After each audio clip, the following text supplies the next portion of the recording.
सभी बालकों और बालिकाओं को मेरा प्यार भरा नमस्कार। आज हम बात करेंगे संधारित्र की और समझेंगे संधारित्र के सिद्धांत को। तो आइए मेरे साथ चलिए। ये जो आप देख रहे हैं ये भी कैपेसिटर्स हैं, यानी कि संधारित्र हैं, और ये जो आप देख रहे हैं ये भी कैपेसिटर्स हैं। ऐसे कैपेसिटर्स आपने पंखों में और कूलर्स में देखे होंगे, जिसे आप आम बोलचाल की भाषा में कंडेंसर्स कहते हैं। और ऐसे कैपेसिटर्स आपने कहाँ देखे हैं, याद करिए। ऐसे कैपेसिटर्स आपने देखे होंगे इलेक्ट्रॉनिक सर्किट्स में। तो चलिए समझते हैं कि क्या होता है संधारित्र। पहले परिभाषा की बात करते हैं कि संधारित्र है क्या। पहले संधारित्र को परिभाषित करते हैं। देखिए बच्चा, संधारित्र एक डिवाइस है। अगर अंग्रेजी में बोला जाए तो डिवाइस है, हिंदी में बोलेंगे तो उसे युक्ति कहेंगे। तो पहले इंग्लिश में समझिए, क्योंकि टर्म जो है इंग्लिश में ज्यादा अच्छे से समझ में आ सकते हैं। Capacitor is a device which stores electrical energy. मैं लिख रहा हूं, मैं दोनों में लिखूंगा, डोंट वरी। कैपेसिटर क्या बच्चा? कैपेसिटर्स, अच्छा एक ही की बात हो रही है ना। Capacitor is a device which stores electrical energy.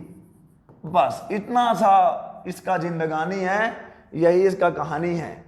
Capacitor is a device which stores electrical energy.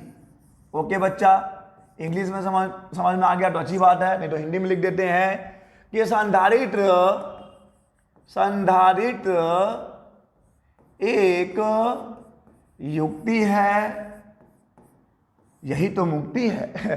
संधारित्र एक युक्ति है जो विद्युत ऊर्जा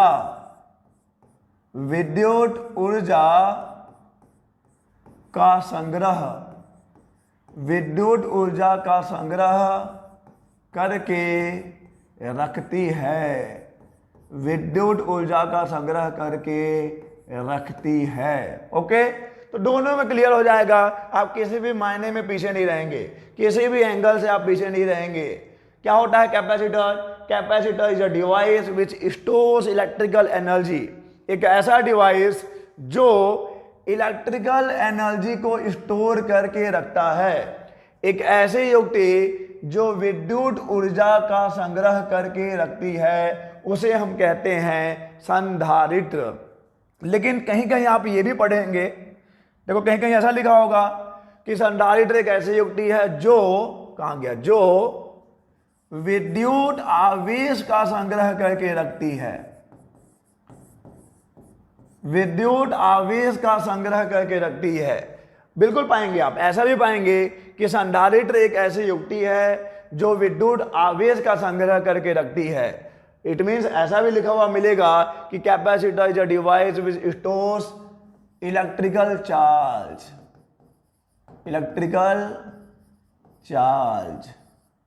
चार्जेस लिखते हैं, बहुत सारे की बात हो रही है। विद्युत आवेशों का संग्रह करके रखती है। तो क्या ये गलत है या जो मैं लिखा हूं वो गलत है? दोनों सही है बच्चा। जब हमने ये कहा कि संधारित्र विद्युत ऊर्जा का संग्रह करके रखती है, इलेक्ट्रिकल एनर्जी को स्टोर करके रखती है, तो किसके फॉर्म में यार? आवेश के रूप में। वो आवेश का संग्रह करके रखता है। और आवेश क्या है? वो एक इलेक्ट्रिकल एनर्जी ही तो है ना। ओके, तो जब आप ऐसा बोलिए या ऐसा बोलिए, बात एक ही है। विद्युत आवेश का संग्रह करके रखे या विद्युत ऊर्जा का संग्रह करके रखे, बात एक ही है। विद्युत ऊर्जा का स्टोर करके वो रखता है, विद्युत ऊर्जा का संग्रह करके रखता है विद्युत आवेश के रूप में। ओके, लेकिन जरूरत क्यों है भाई? इसको स्टोर करने की जरूरत क्यों पड़ी? संधारित्र की जरूरत क्यों पड़ी? संधारित्र की आवश्यकता क्यों पड़ी? देखिए, ऐसे ही एक डिवाइस आप और जानते हैं, आपके मन में आ भी रहा होगा यार कि बैटरी तो है मेरे पास, सेल तो है मेरे पास, जानते हैं ना बैटरी सेल। बैटरी ले लीजिए, सेल ले लीजिए, ये तो है मेरे पास। ये क्या करता है? देखिए, दोनों में अंतर समझिए। पहले दोनों में अंतर समझिए। संधारित्र जो है, यहां पर किसी भी प्रकार की ऊर्जा का ना तो उत्पादन होता है, वैसे ऊर्जा का उत्पादन तो कहीं नहीं होता, केवल रूपांतरण होता है, केवल एनर्जी का ट्रांसफॉर्मेशन होता है। तो संधारित्र में ऊर्जा का रूपांतरण भी नहीं होता, वहां पर केवल स्टोरेज होता है, वहां पर केवल संग्रह करके रखा जाता है। ओके, जैसे कि मान लो मेरे पास एक ग्लास है, ग्लास यानी कि गिलास जिसमें पानी पीते हैं, तो मैंने क्या किया, मटके से पानी निकाल के गिलास में रख दिया। तो मैंने क्या किया, वाटर को इस ग्लास में स्टोर करके रख दिया है ना। पहले वो पानी किस में था, पहले वो पानी मटके में था, उस मटके से मैंने पानी निकाल के गिलास में रख दिया। तो अब मैं बोल सकता हूं कि जो मेरा ग्लास है वो पानी को स्टोर करके रखा है, लेकिन है पानी ही। तो वैसे ही संधारित्र जो है बस वो इलेक्ट्रिकल एनर्जी को स्टोर करके रखता है, उसमें उसका कोई कहीं भी संधारित्र में ऊर्जा न तो उत्पन्न होती है और न ही ऊर्जा का कहीं रूपांतरण होता है। लेकिन जब आप बात करते हैं बैटरी की या सेल की ना बच्चे, तो बैटरी या सेल में क्या होता है, एनर्जी का रूपांतरण होता है, ऊर्जा का रूपांतरण होता है, एनर्जी का ट्रांसफॉर्मेशन होता है। कैसे होता है आपको पता है ना। बैटरी में क्या होता है, रासायनिक ऊर्जा, इंग्लिश में लिखता हूं, केमिकल एनर्जी जो है ना बच्चे, केमिकल एनर्जी किस में कन्वर्ट होती है मेरे बच्चे, केमिकल एनर्जी कन्वर्ट होती है इलेक्ट्रिकल एनर्जी में। तो ये बैटरी हो गया, जो आपको पता है बैटरी या सेल, जिसके बारे में हम लोग चैप्टर 3 में अच्छे से पढ़ेंगे और डिटेल में पढ़ेंगे। तो बैटरी या सेल क्या है, एक ऐसा डिवाइस है जिसमें केमिकल एनर्जी का ट्रांसफॉर्मेशन होता है और केमिकल एनर्जी का कन्वर्जन होता है, केमिकल यानी कि रासायनिक ऊर्जा का रूपांतरण होता है विद्युत ऊर्जा में। अंदर में रासायनिक अभिक्रियाएं चलती हैं और जो भी उसमें हम लोग इलेक्ट्रोलाइट्स वगैरह यूज करते हैं, उसकी एनर्जी किस में कन्वर्ट हो जाएगी, इलेक्ट्रिकल एनर्जी में कन्वर्ट हो जाएगी। तो बैटरी या सेल में एनर्जी कन्वर्जन हो रहा है, लेकिन संधारित्र में ऐसा कुछ नहीं होता। ये केवल क्या है, एक गिलास ले लिया, मटके से पानी निकाल के गिलास में रख दिया, तो वाटर को वहां से यहां स्टोर कर दिया। तो वही इसमें भी होता है, संधारित्र में भी होता है। संधारित्र में किसी भी प्रकार का कोई एनर्जी कन्वर्जन नहीं है। ये जो बैटरी से एनर्जी, हम देखो हम बाद में पढ़ेंगे कैपेसिटर का जो है चार्जिंग प्रोसेस, कि कैसे संधारित्र जो है चार्ज होता है, अभी हम इसकी बात नहीं करते। अभी बात आप इतना समझिए, ये केवल क्या है, एक स्टोरिंग डिवाइस है, ये केवल एक संग्रह करके रखने वाला एक पात्र है। पात्र समझ है ना, पात्र यानी बर्तन है, जैसे ग्लास की बात की। तो संधारित्र में केवल और केवल स्टोर होता है, लेकिन जरूरत क्यों पड़ गई, आपके इलेक्ट्रिकल सर्किट में तो भाई बैटरी तो रहेगा ही रहेगा, या बैटरी नहीं तो कोई ऊर्जा का कोई और सोर्स तो रहेगा ही रहेगा। तो हमें संधारित्र की जरूरत क्यों पड़ गई, हमें कैपेसिटर की आवश्यकता क्यों है। देखिए बच्चा, अब समझिए आवश्यकता क्यों है, क्योंकि आवश्यकता ही आविष्कार की जननी है। पढ़ा है ना। देखिए अब देखो, आप कुछ उपकरणों की बात करो, कुछ उपकरण मैं लिख रहा हूं पूरा डिटेल से बच्चा, कुछ भी छूटेगा नहीं। ओके, कुछ उपकरण स्टार्ट होने के लिए ज्यादा, अच्छा कुछ उपकरणों को ऐसा लिखना ज्यादा सही है, कुछ उपकरणों को स्टार्ट करने के लिए ज्यादा करंट की आवश्यकता होती है, ज्यादा करंट की आवश्यकता होती है, आवश्यकता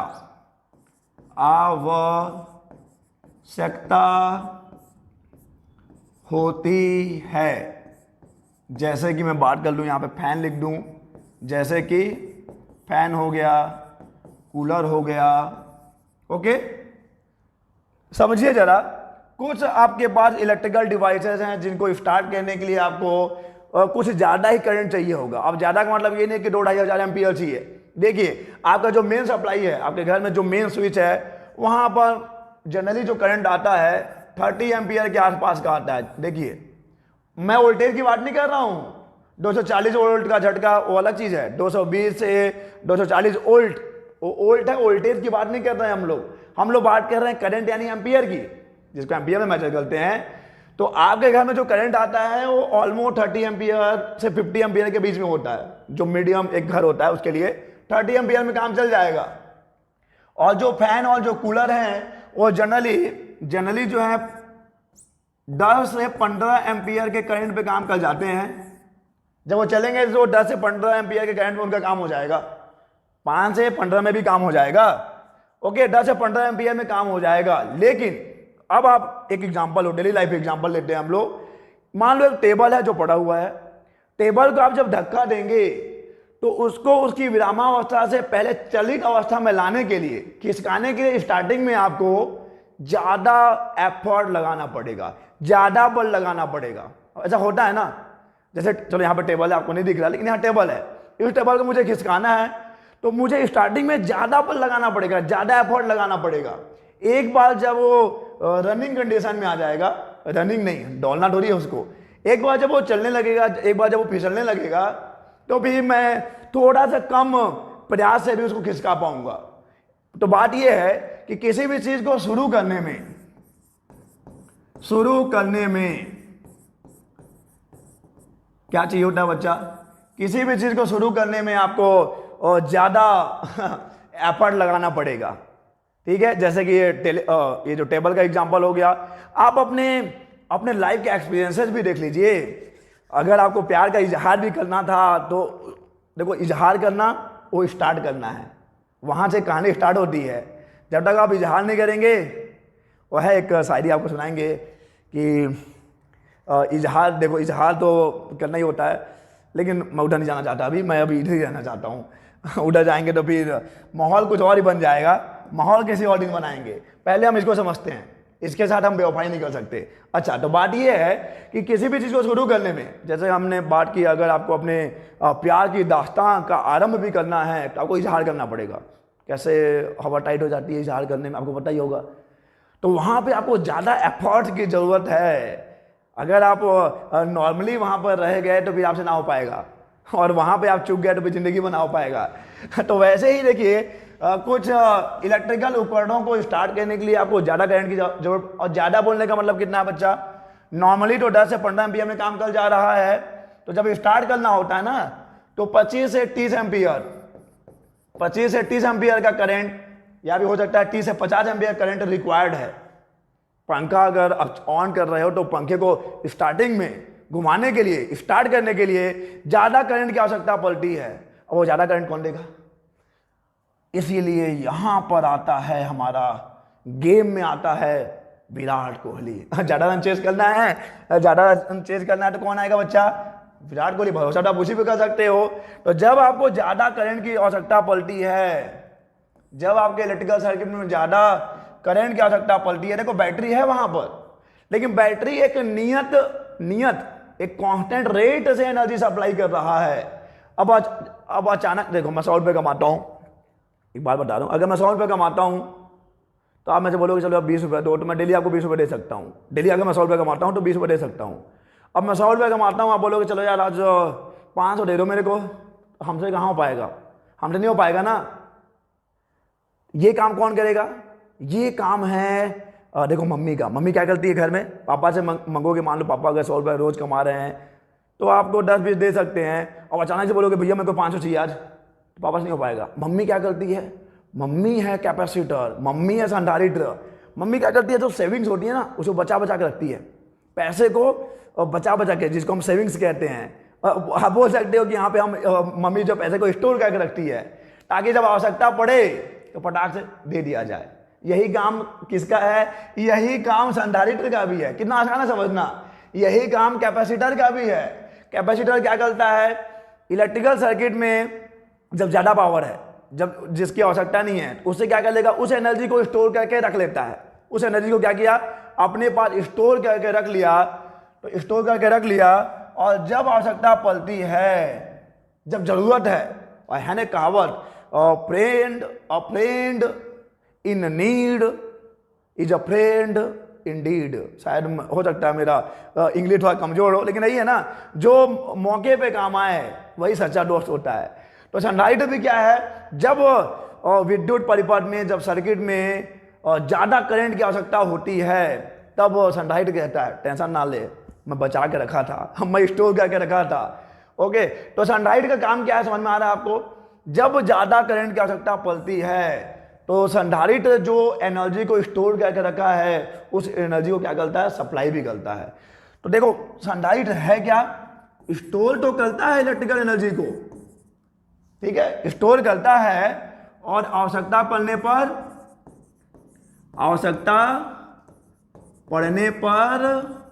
क्या कर देगा बच्चा, सप्लाई भी करता है, सप्लाई भी करता है। चलिए इसका बहुत बढ़िया से एग्जांपल आपको समझाते हैं। आप फोटोग्राफी का शौक रखते होंगे, बिल्कुल फोटोग्राफी, देखो और फोटोशूट करवाने की बात नहीं कर रहे हैं, फोटोग्राफी, अगर आप एक फोटोग्राफर हैं तो आपको पता है कि आपको कभी कभी फ्लैश की जरूरत पड़ जाती है। देखो यार बैटरी तो लगा हुआ है, जब आप फ्लैश का बटन दबाते हैं, जब या फिर फ्लैश की आपको आवश्यकता होती है तो एकदम ज़्यादा प्रकाश चाहिए। अब ज़्यादा प्रकाश कहाँ से आएगा, वो बैटरी से तो ना हो पाएगा। तो इसीलिए यहाँ पे कैपेसिटर काम आता है। कैपेसिटर ने क्या किया है, कैपेसिटर ने एनर्जी को स्टोर करके रखा है और जब भी आपको फ्लैश की आवश्यकता होती है तो कैपेसिटर बोलता है डोंट वरी, मैं हूं ना, मैं देगा सप्लाई उतना प्रकाश उत्पन्न करने के लिए। ओके, तो अब मुझे उम्मीद है कि आप समझ रहे होंगे कि कैपेसिटर क्या है। एक लाइन में परिभाषा क्या है कि कैपेसिटर यानी कि संधारित्र एक ऐसी युक्ति है जो विद्युत ऊर्जा का संग्रह करके रखती है और आवश्यकता पड़ने पर क्या करेगा, बोलेगा ले लो यार ले लो, आवश्यकता पड़ने पर सप्लाई भी करेगा। ये नहीं कि कंजूस नहीं है वो, वक्त आने पर काम आता है संधारित्र, कैपेसिटर। ओके, तो ये सब आप छाप सकते हैं, हालांकि ये आपको पीडीएफ में मिलेगा, पीडीएफ के फॉर्म में ये मिलता है। और पीडीएफ नोट्स कहाँ मिलेगा आपको, मेरे टेलीग्राम चैनल पे। देखो क्लास 12 का टेलीग्राम चैनल अलग है, क्लास 11 का टेलीग्राम चैनल अलग है, बीएससी वालों के लिए अलग है, तो इसलिए आपको डरने की जरूरत नहीं है। हाँ, टेलीग्राम चैनल ज्वाइन करिए और टेलीग्राम चैनल का लिंक मिल जाता है नीचे डिस्क्रिप्शन बॉक्स में, तो वहाँ से आप जो है नोट्स और जो भी एक्स्ट्रा स्टडी मटेरियल्स हैं आप डाउनलोड कर सकते हैं। तो चलिए हम आते हैं संधारित्र पर। तो ये समझ में आ गया कि संधारित्र क्या है। अब आपको एक और डाउट आपके मन में, देखो मैं वो आदमी हूँ जो पहले समझाता हूँ, फिर डाउट क्लियर करता हूँ, फिर डाउट को क्लियर करता हूँ। डाउट क्या, लास्ट लेक्चर में हमने धारिता की बात की थी, धारिता, कैपेसिटी की बात की थी, कैपेसिटेंस की बात की थी, किसी भी चालक के कैपेसिटेंस की बात की थी, किसी भी चालक के धारिता की बात की थी। धारिता क्या है, वो भी तो वही है ना कि वो कितना आवेश को संग्रहित करके रख सकता है। कोई भी चालक, भाई चालक की भी तो अपनी धारिता है ना। कोई चालक जो है अपने प्रकृति के हिसाब से, अपने डायमेंशन यानी अपने विमाओं के हिसाब से, अपने आकार के हिसाब से वो भी विद्युत ऊर्जा का संग्रह करके रख सकता है। तो फिर संधारित्र की जरूरत क्यों पड़ गई। अब यहाँ पे आता है कि चालक से काम नहीं चला, तब हम लेकर आए किसको, संधारित्र को। हाँ बिल्कुल सही है, आप सही बोल रहे हो कि चालक, कोई भी चालक हो, चालक भी आवेशों का संग्रह करके रख सकता है। कोई कंडक्टर है तो कंडक्टर भी क्या करेगा, विद्युत ऊर्जा का संग्रह करके रख सकता है, लेकिन आपको पता है ना लिमिटेड है, लिमिटेड। किसी भी कंडक्टर का जो धारिता है वो लिमिटेड है। और क्यों है लिमिटेड, क्यों है सीमित, इसका कारण भी आपको समझाया जा चुका था। इलेक्ट्रिकल डिस्चार्ज बताया था, विद्युत विसर्जन मैंने आपको बताया था। देखिए अगर आप एक एक स्टेप छोड़कर मंजिल तक पहुंचना चाहते हैं तो आप नहीं पहुंच पाएंगे। पूरा वीडियो लेक्चर्स कंटिन्यूअसली वॉच करिए, ओके, पूरा कंटिन्यूअसली देखिए, तब आप एक फ्लो में चलेंगे, आपका फ्लो बनेगा और आपको चीजें समझ में आएंगी। आप एक लेक्चर देखते हैं, फिर 2 लेक्चर 4 दिन बाद देखते हैं, फिर 4 दिन बाद वाला लेक्चर देखते हैं और फिर शिकायत करेंगे, तो आप अपने साथ बेईमानी करेंगे। आपको मैं हमेशा कहता हूं यार, सफलता, किसी भी सफलता का एक मंत्र है, अपने प्रति आपको ईमानदार रहना है, अपने प्रति आपको ईमानदार रहना है, ठीक है। तो चालक की धारिता लिमिटेड है और हमको चाहिए एक ऐसा जुगाड़, एक ऐसा युक्ति जो बहुत ज्यादा ऊर्जा का यानी कि विद्युत आवेश का संग्रह करके रख सके, लेकिन चालक के बस की बात नहीं है। इसीलिए हम लगाते हैं जुगाड़, और उस जुगाड़ का नाम ही संधारित्र है बच्चा, उस जुगाड़ का नाम ही संधारित्र है। देखिएगा मैं लिख दे रहा हूं, मुझे कोई झिझक नहीं है लिखने में कि संधारित्र क्या है। संधारित्र एक जुगाड़ है। आपको पता है कि किसी भी चालक की धारिता निश्चित है। अगर किसी भी चालक की धारिता को बढ़ाना है तो उसका आकार बढ़ाना पड़ेगा, उसके डायमेंशन को बढ़ाना पड़ेगा, उसकी विमाओं को बढ़ाना पड़ेगा। लेकिन मैं कोई और जुगाड़ लगाऊंगा। अब मैं पंखे में इतना बड़ा तो चालक नहीं लगाऊंगा ना। अब मुझे इलेक्ट्रिकल सर्किट्स में, इलेक्ट्रॉनिक सर्किट्स में लगाने हैं कैपेसिटर्स, तो क्या कंडक्टर में 2 किलो का 4 किलो थोड़ी लगाऊंगा, मैं जुगाड़ लगाऊंगा। और उस जुगाड़ का नाम ही है क्या, उस जुगाड़ का नाम ही है संधारित्र। अब समझिएगा, अब मैं संधारित्र का आपको दूसरा पहलू समझा रहा हूं कि संधारित्र एक ऐसा जुगाड़ है, एक ऐसी युक्ति है जिसकी सहायता से किसी चालक के आकार या आयतन बढ़ाए बिना उसकी विद्युत धारिता बढ़ाई जा सकती है ना कमाल। कहना क्या चाहते हो, कहना ये चाहता हूं कि ये गिलास है, इस गिलास का अपना एक आयतन है। अरे गिलास 1 लीटर का है तो इसमें 1 लीटर ही पानी आएगा। अब मैं चाहता हूं उसमें 2 लीटर पानी आए तो मुझे वेल्डिंग सेल्डिंग करवा के इसके आयतन को बढ़ाना पड़ेगा। ऐसे वेल्डिंग नहीं करवाएंगे, ऐसे वेल्डिंग करवा के इसके आयतन को बढ़ाना पड़ेगा, तब वहां पे ज्यादा पानी आ पाएगा। लेकिन लेकिन लेकिन लेकिन अगर मैं चाहता हूं कि किसी चालक के धारिता को बढ़ाऊं तो मैं एक ऐसा जुगाड़ लगा रहा हूं कि मैं बिना उसके आकार को बढ़ाए, बिना उसके आयतन को बढ़ाए, मैं उसकी धारिता को बढ़ा दूंगा। और इस जुगाड़ का नाम ही संधारित्र है। संधारित्र वही, कैपेसिटर वही चीज है, लेकिन कैपेसिटर आ कहां से रहा है, एक जुगाड़ से आ रहा है। और जुगाड़ कैसे लगाएंगे, कैसे आप बिना आयतन और बिना आकृति में परिवर्तन किए किसी भी चालक के धारिता को बढ़ा सकते हैं।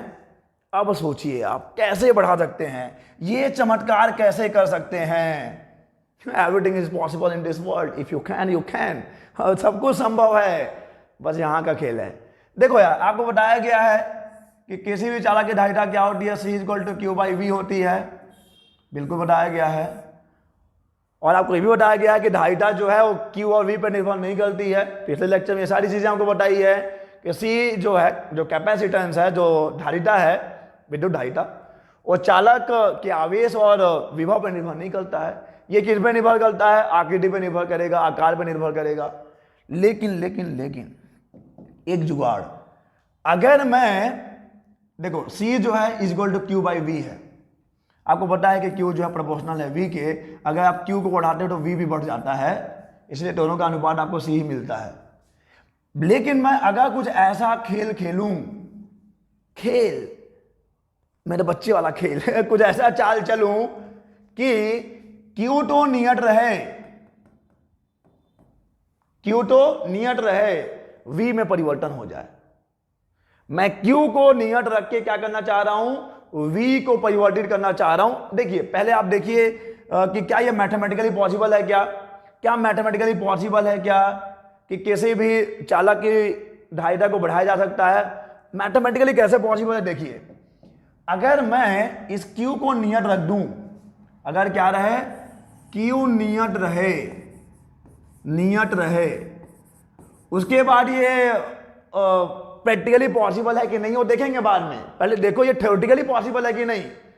तो अगर मैं Q को नियत रख दूं तो C क्या हो जाएगा, इसके व्युत्क्रमानुपाती हो जाएगा। सही है। अगर मैं Q को नियत रख दूं, किसी भी तरीके से अगर Q नियत रह जाए, Q में परिवर्तन ना हो, तो क्या हो जाएगा बच्चे, C जो है V के व्युत्क्रमानुपाती हो जाएगा।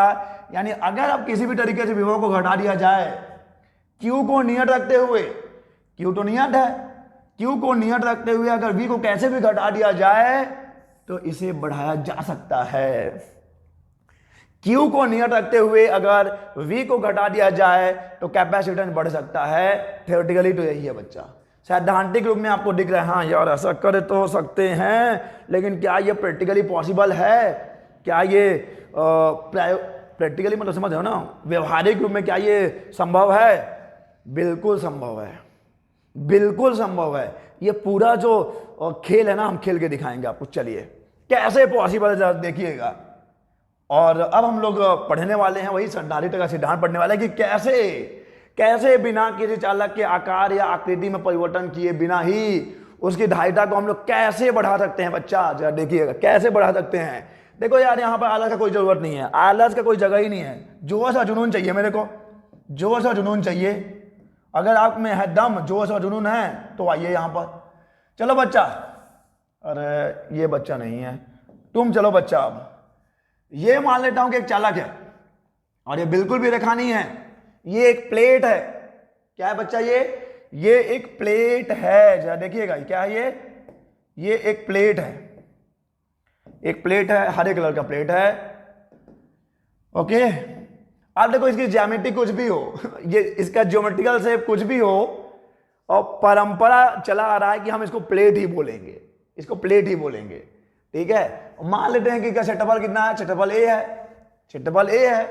चलिए, और अब हम इसको क्या दे रहे हैं बच्चे, हम इसको दे रहे हैं धनावेश। ये कोई प्लेट है, यही चालक है आपका, प्लेट ही आपका चालक है। ठीक है, और इसी के साथ मैं खेल खेलूंगा, देखना कैसे भावनाओं के साथ खिलवाड़ करता हूं। बिना आकार में, बिना आकृति में परिवर्तन किए बिना मैं इस चालक प्लेट की धारिता को बढ़ाऊंगा। देखिएगा आप, मतलब मैं नहीं बढ़ाऊंगा, पहले लोग बढ़ा चुके हैं, मैं आपको बता रहा हूं कैसे बढ़ाया है। अब बोलोगे यार सर आप ही दावा कर रहे हो, आप ही हीरो हो गया। नहीं, हीरो तो नहीं हूं, लेकिन बालों से लगता हूं कभी कभी। चलिए, तो इसको आपने धनावेश दे दिया बच्चा, इसको कौन सा आवेश दे दिया है, इसको आपने धनावेश दे दिया है, जरा ध्यान से देखिएगा। और ये धनावेश उस प्लेट पर एक समान रूप से वितरित हो गया है। ठीक है, सही है, कोई दिक्कत? धनावेश दिया आपने, इसको प्लस क्यू आवेश दिया है। कितना आवेश दिया है? प्लस क्यू आवेश दिया बच्चा। देखिए हमने इसको प्लस क्यू आवेश दिया है। ओके, तो अब एक समय के बाद आपको पता है कि आवेश देते जाओगे उसका विभव बढ़ेगा। ये तो आप पिछले लेक्चर में देख चुके हो कि आवेश दोगे विभव बढ़ेगा, और एक वक्त आएगा जब चालक बोलेगा रहने दो बस बहुत हो गया, इससे ज़्यादा हमसे ना हो पाएगा, और उससे ज़्यादा आप दोगे तो फिर वही चार्ज विद्युत का विसर्जन होने लगेगा, और जो आवेश यहाँ से वातावरण को जाने लगेगा, जिसे आप विद्युत विसर्जन कहते हो, इलेक्ट्रिकल डिस्चार्ज कहते हैं आप। चलिए, अब कैसे संभव है कि मैं इस चालक के आकार या आकृति में परिवर्तन किए बिना और आवेश इसको दे पाता हूं? अरे और आवेश देने का मतलब ही तो है, और आवेश अगर मैं दे पाता हूं मतलब उसकी धारिता बढ़ रही है। तो मैं क्या करता हूं, मैंने सोचा चलो यार ठीक है, इसको रहने दो, वैसे ही रहने दो। मैं इसके पास एक अनावेशित प्लेट लेकर आ रहा हूं, जरा ध्यान दीजिएगा। मैं इसके पास एक अनावेशित प्लेट लेकर आ रहा हूं, एक अनावेशित प्लेट जो आपको लाल कलर का दिख रहा है। ये हमारा मेन हीरो है भाई, नाम दे दूं क्या? मेन हीरो जिसका नाम एम है। ठीक है, और ये जो हम लेकर आए हैं, इसको हम लेकर आए हैं, ये एन है। दोनों का क्षेत्रफल कैपिटल ए है, क्षेत्रफल बराबर है बच्चा, क्षेत्रफल बराबर है। इसका क्षेत्रफल ए है तो इसका क्षेत्रफल भी कैपिटल ए है। सही है ये। और अब देखिए कि क्या होगा, अब देखिए क्या होगा, जरा गुलाबी पे रंग पे नजर डालिए, चलो येलो पे नजर डाल लो पहले। ये प्लेट कैसा प्लेट है? ये एक आवेशित प्लेट है, धनावेशित प्लेट है, और ये एक अनावेशित प्लेट है बच्चा। जब हम इसको लेकर आएंगे किसके पास, इस एम प्लेट के पास, तो यहां पर आपको देखने को मिलेगा, क्या देखने को मिलेगा? Electrostatic induction. अब ये क्या है? ये इलेक्ट्रोस्टैटिक इंडक्शन क्या है? इलेक्ट्रोस्टैटिक इंडक्शन, ये इलेक्ट्रोस्टैटिक इंडक्शन क्या है बच्चा? हिंदी में बोलते हैं स्थिर वैद्युत प्रेरण। ये सारी चीजें हम नोट करते चलेंगे क्योंकि पूरा थ्योरी में लिखाऊंगा नहीं। स्थिर वैद्युत प्रेरण, अब ये स्थिर वैद्युत प्रेरण की घटना क्या है बच्चा? स्थिर वैद्युत प्रेरण की घटना ये है कि अगर आप एक आवेशित चालक के पास एक अनावेशित चालक को लेकर आते हैं, तो जो अनावेशित चालक है उसके पास वाले सतह पर विपरीत आवेश उत्पन्न हो जाता है। जरा ध्यान दीजिएगा, अगर आप एक आवेशित चालक के पास, जो कि है ये, अगर आप एक आवेशित चालक के पास एक अनावेशित चालक को लेकर आते हैं, तो जो पास वाला सतह है उस पर विपरीत आवेश उत्पन्न होता है, और दूर वाले सतह पर धन आवेश उत्पन्न होता है मेरे बच्चे। पास वाले पे विपरीत, दूर वाले पे समान, पास वाले पे विपरीत, दूर वाले पे समान। इसको हमने धनावेश दिया है। एक्चुअली में आप देखो, आप धनावेश किसी को दे नहीं सकते, हमने यहां से इलेक्ट्रॉन निकाला है। कहने का मतलब ये है, अगर यहां से इलेक्ट्रॉन निकालोगे तो ये धनावेश होता जाएगा। आपको पता है धनावेश नाम का कोई चीज नहीं होता। आप हमें ये डाउट में आपकी जिंदगी एक गलत फहमी में देखो, मैं भी बिता दिया था। धन आवेश नाम का कोई चीज नहीं होता। अरे धन आवेशित कण तो प्रोटॉन है जो नाभिक के अंदर है, जहां हमारी पहुंच नहीं है। अगर आप नाभिक के स्तर पे न जाएं तो बस यहाँ पे इलेक्ट्रॉन का खेल है। इलेक्ट्रॉन दोगे तो ऋण आवेश हो जाएगा, इलेक्ट्रॉन निकालोगे तो धनावेश हो जाएगा। तो यहाँ पर धनावेशित है ये। इस आवेशित प्लेट के पास हम किसको लेकर आए, एक अनावेशित प्लेट एन को लेकर आए। मान लेते हैं कितने दूरी पे हैं, मान लेते हैं अभी फिलहाल डी दूरी पे है। एक अनावेशित प्लेट को लेकर आए तो जो यहाँ पे कौन सी घटना देखने को मिलेगी बच्चा, यहाँ पे देखने को मिलेगा स्थिर वैद्युत प्रेरण, इलेक्ट्रोस्टैटिक इंडक्शन। जो क्या कहता है, ये ऐसी घटना है जिसमें अगर आप एक आवेशित चालक के पास एक अनावेशित चालक को लेकर आते हैं तो जो अनावेशित चालक है उसके पास वाले सतह पर विपरीत आवेश उत्पन्न हो जाता है और दूर वाले सतह पर समान आवेश उत्पन्न हो जाता है। अब यहां पे इंटरेस्टिंग पॉइंट इंटरेस्टिंग पॉइंट देखिए, यह ऋण आवेश है, यह धन आवेश है। इस प्लेट एन पर दो आवेश हैं, ऋण आवेश भी है, धन आवेश भी है। ऋण आवेश का विभव ऋणात्मक होगा, धन आवेश का विभव धनात्मक होगा। सही है। देखो ये जो प्लेट एम है, प्लेट एम का विभव हम ले लेते हैं वी एम ले लेते हैं, जो कि क्या है, पॉजिटिव है, क्योंकि धन आवेश है बस यहां पर। अच्छा, प्लेट जो एन है, जो प्लेट एन है यहां पर पॉजिटिव पोटेंशियल भी है और नेगेटिव पोटेंशियल भी है, धनात्मक विभव भी है और ऋणात्मक विभव भी है। और अब देखिए ये धनात्मक विभव और प्लेट एन पे ये धनात्मक विभव भी है, तो ये धनात्मक विभव प्लेट एन पे जो धन आवेश है उसका जो विभव है, प्लेट एन का धनात्मक विभव प्लेट एन के धनात्मक विभव को बढ़ाने का प्रयास करता है। वो है ना कहानी, चोर चोर मौसेरे भाई ऐसा है ना कुछ तो यार ऑब्वियस ही बात है, मैं अपने जैसे लोगों का सपोर्ट करूंगा। तो ये धन आवेश है, ये भी धन आवेश है, इसका विभव और इसका विभव दोनों समान ही प्रकृति के हैं। तो प्लेट एन पे जो धन आवेश है, प्लेट एन पे जो धन आवेश उत्पन्न हुआ है, प्रेरित हुआ है, उसका विभव धनात्मक होता है और ये धनात्मक विभव प्लेट एम के धनात्मक विभव को बढ़ाने का प्रयास करता है। सही है। लेकिन अभी आपने देखा कि मुझे क्या करना है, मुझे V को बढ़ाने का नहीं है, मुझे V को बढ़ाने का नहीं है, मुझे V को घटाने का है, क्योंकि V कम होगा तो मेरी धारिता बढ़ेगी। तो कोई दिक्कत नहीं है, सब्र रखिए, सब्र रखिए, चेस का खेल है, आगे पीछे होता रहता है। ठीक है, कभी आपका विकेट गिर गया, कभी छक्का पड़ जाएगा, कोई दिक्कत नहीं है। अब देखिए, ठीक है, ये जो धनात्मक विभव है, प्लेट एन पे जो धन आवेश है, इसके विभव को बढ़ाने का प्रयास करता है, राइट। लेकिन ये जो ऋण आवेश है, प्लेट एन का जो ऋण आवेश है, उसका विभव तो ऋणात्मक है, वो इस विभव को घटाने का प्रयास करता है ना। Interesting point. यार देखो, जिंदगी क्या है, कदम जैसे ही तो है, कभी एक कदम आगे कभी एक कदम पीछे, इसमें घबराना क्या है। ओके, तो चलिए, ये बढ़ाने की कोशिश कर रहा है और ये ऋणात्मक जो आवेश है, इसका विभव इसके विभव को घटाने का प्रयास कर रहा है। लेकिन इस ऋण आवेश के साथ एक एडवांटेज है, एक एडवांटेज मतलब एक क्या बोलना चाहिए, फायदा है। क्या है फायदा भाई?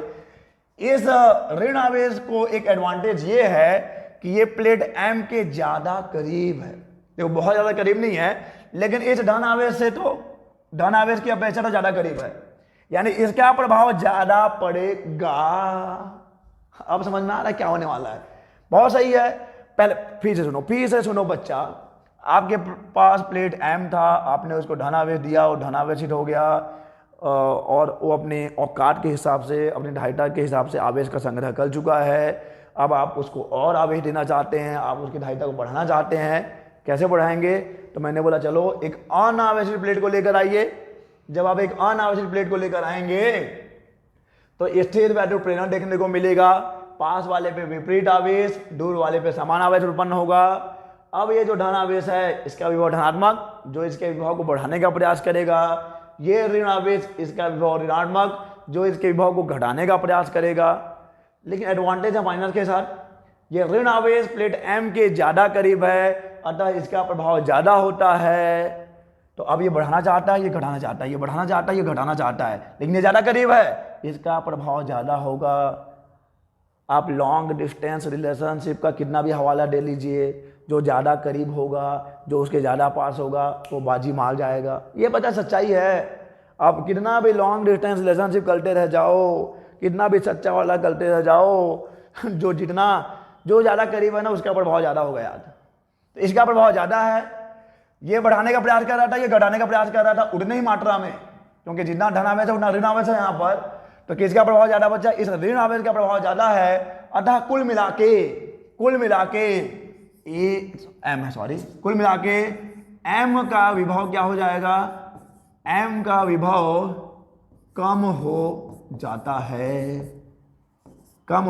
है, ठीक है। और जब m का विभव कम हो जाता है तो ये जो फॉर्मूला है C = Q/V, देखो आवेश में हमने कोई परिवर्तन नहीं किया, आवेश तो उतना ही है।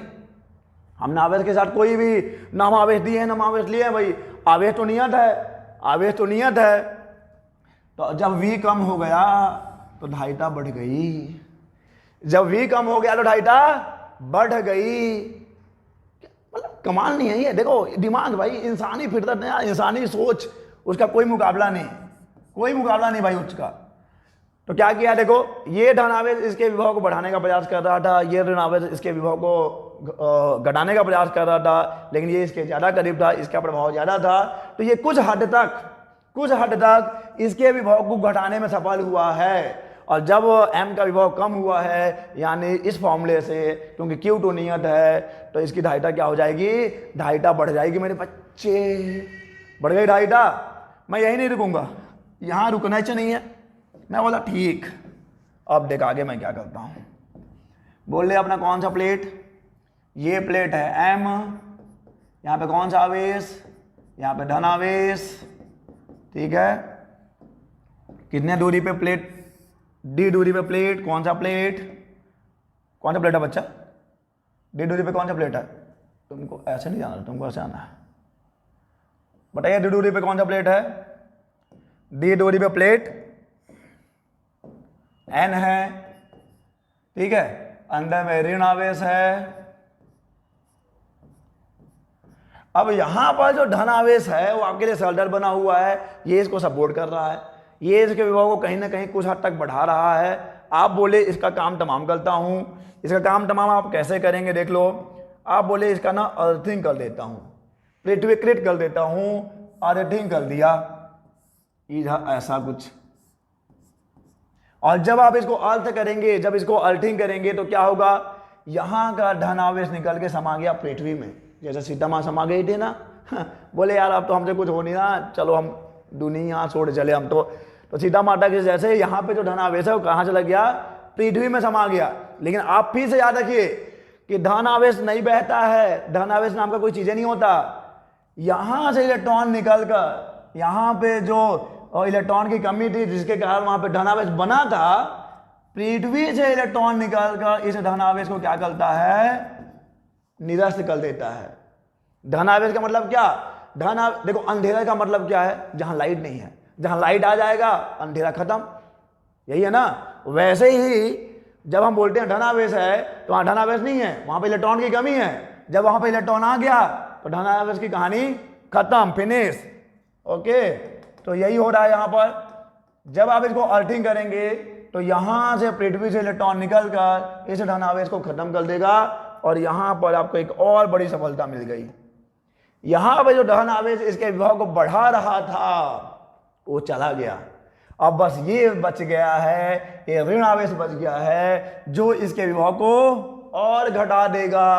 और जब उसका विभव और घटेगा तो उसकी धारिता और बढ़ जाएगी। क्लियर है ये? तो ये जो सेटअप बन गया है, ये जो अरेंजमेंट है, ये जो व्यवस्था है, यही कहलाती है संधारित्र यानी कि कैपेसिटर। संधारित्र यानी कि कैपेसिटर। तो अगर मैं इन सारी प्रक्रियाओं को, जो इतना लंबा चौड़ा मैंने महाभारत या काव्य संग्रह, क्या बोलना चाहिए, उपनिषद लिखा है, उसको मैं अगर समराइज करना चाहूं तो क्या सारांश लिखना चाहूं तो कैसे लिखेंगे? जब एक आवेशित पृथक्कृत चालक के समीप अन्य अनावेशित चालक को लाया जाता है तो आवेशित चालक की धारिता बढ़ जाती है, दो चालकों के इस निकाय को संधारित्र कहते हैं और यही संधारित्र का सिद्धांत है।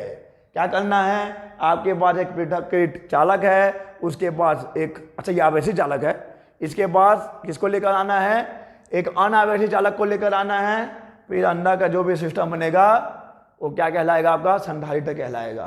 क्लियर है, यही संधारित्र का सिद्धांत है। अगर आपके एग्जाम में आता है कि लिखिए संधारित्र का सिद्धांत लिखिए, तो ये पूरी कहानी आपको एक्सप्लेन करनी पड़ेगी। चलिए अब संधारित्र से जुड़े हुए कुछ इंटरेस्टिंग फैक्ट्स, पॉइंट क्या होना चाहिए, जानकारी प्लस हम लोग नोट करते हैं। ओके, ये देखिए संधारित्र दो चालकों का समायोजन होता है। बिल्कुल, पहला चालक आपने देखा, फिर दूसरा चालक देखा, जिनके मध्य परावैद्युत माध्यम वायु, कांच, कागज, मोम, अब्रक आदि भरे होते हैं। देखो यहां पर ये जो आपको प्लेटें दिख रही है ना, प्लेट ए, प्लेट बी या plate M, plate N, plate M और प्लेट एन, इनके बीच में आप परावैद्युत माध्यम भर सकते हैं। वायु हो सकता है, कांच हो सकता है, कागज हो सकता है, मोम हो सकता है, अब्रक हो सकता है। आने वाले लेक्चर में हम लोग देखेंगे कि परावैद्युत माध्यम भरने से क्या प्रभाव पड़ता है। आगे देखिए, दोनों चालकों को संधारित्र की प्लेट कहते हैं। ठीक है, यह परंपरा है, आप प्लेट ही कहोगे, चाहे वो गोला ही क्यों ना हो, उसका ज्योमेट्रिकल शेप चाहे कुछ भी क्यों ना हो, आप उसे प्लेट्स ही कहते हैं। प्लेटों की आकृति के आधार पर संधारित्र को 3 प्रकार के होते हैं। समांतर प्लेट संधारित्र, अगले लेक्चर में हम लोग इसी को डिस्कस करने वाले हैं। गोलीय संधारित्र और बेलनाकार संधारित्र, इनकी भी हम चर्चा करेंगे। हालांकि बहुत सारे बोर्ड्स ऐसे हैं जिसमें ये गोलीय संधारित्र और बेलनाकार संधारित्र नहीं है, फिर भी हम डिस्कस करेंगे आज। प्रत्येक चालक को एक ऐसा संधारित्र माना जा सकता है जिसकी दूसरी प्लेट कहां पे है, अनंत पर होती है। जैसे कि मान लो ये चालक हो गया, अरे ये चालक हो गया, मान लीजिए चालक प्लेट हो गया, एक अकेला है, ये संधारित्र नहीं है, चालक प्लेट है, तो इसका भी तो कुछ तो ढाईता है, कुछ तो आवेश का संग्रह करके रखता है। अब ये मान सकते हैं कि इसका दूसरा प्लेट कहां पे है, अनंत पे है, उससे नीचे तो हम रुकते ही नहीं उससे नीचे तो हम रुकते ही नहीं है। आगे देखिए, स्थिर ढाईता वाले संधारित्र को, इसको रखना, याद रखना, स्थिर यानी कि कांस्टेंट, नियत ढाईता वाले संधारित्र को किसी परिपथ में, संकेत यहां पे ऐसा है, ऐसे से दिखाते हैं बच्चा, ये संधारित्र का सिंबल है, और अगर ऐसा है मतलब उसका ढाईता क्या है, स्थिर है, फिक्स है। और परिवर्ती ढाईता जिसका जो है कैपेसिटेंस चेंज होता रहता है, और यहां पे सिंबल ऐसा बनेगा, ऐसा करके ये ऐसा होगा, ये चेंज वाले के लिए है। यानी कि ये भी एक संधारित्र ही है, लेकिन इसका जो कैपेसिटेंस है वेरिएबल है, यानी परिवर्ती है, बदलता रहता है। आवेशी संधारित्र की दोनों प्लेटों पर बराबर तथा विपरीत आवेश होते हैं, अतः संधारित्र पर नेट आवेश कितना होगा, संधारित्र पर नेट आवेश सदैव शून्य होता है। बहुत इंपॉर्टेंट पॉइंट यार, बहुत ही खूबसूरत सा। दो प्लेटें हैं ना आपके पास, एक प्लेट एम हो गया, एक प्लेट एन हो गया, ये एम है, ये एन है, जितना धनावेश यहाँ पे है उतना ऋणावेश यहाँ पे है, अंदर की तरफ होता है। ठीक है, कोई दिक्कत नहीं, बना देते हैं, इतना होता है। तो अगर पूरे सिस्टम को देखा जाए, सेपरेट मत देखिए आप, प्लेट एम को देखेंगे तो वहां पे धनावेश है, प्लेट एन को देखेंगे तो ऋणावेश है। इस पूरे सिस्टम को बात करें तो जितना प्लस है उतना माइनस है, तो कुल कितना हो गया, 0 हो गया। Okay, that's it. तो इस वीडियो लेक्चर में हमने समझा है कि संधारित्र क्या होता है, संधारित्र का सिद्धांत क्या है। नेक्स्ट लेक्चर में हम बात करेंगे समांतर प्लेट संधारित्र की, और उसकी ढाईता के लिए व्यंजक निकालेंगे। बहुत इंपॉर्टेंट टॉपिक है बच्चाओं, बहुत ज्यादा इंपॉर्टेंट टॉपिक है, बहुत ही खूबसूरत, बहुत ही आसान सा टॉपिक है। तो चलिए इस लेक्चर में बस इतना ही, हम लोग मिलेंगे नेक्स्ट लेक्चर में नए टॉपिक के साथ, उसी नए टॉपिक के साथ। तब तक के लिए अलविदा।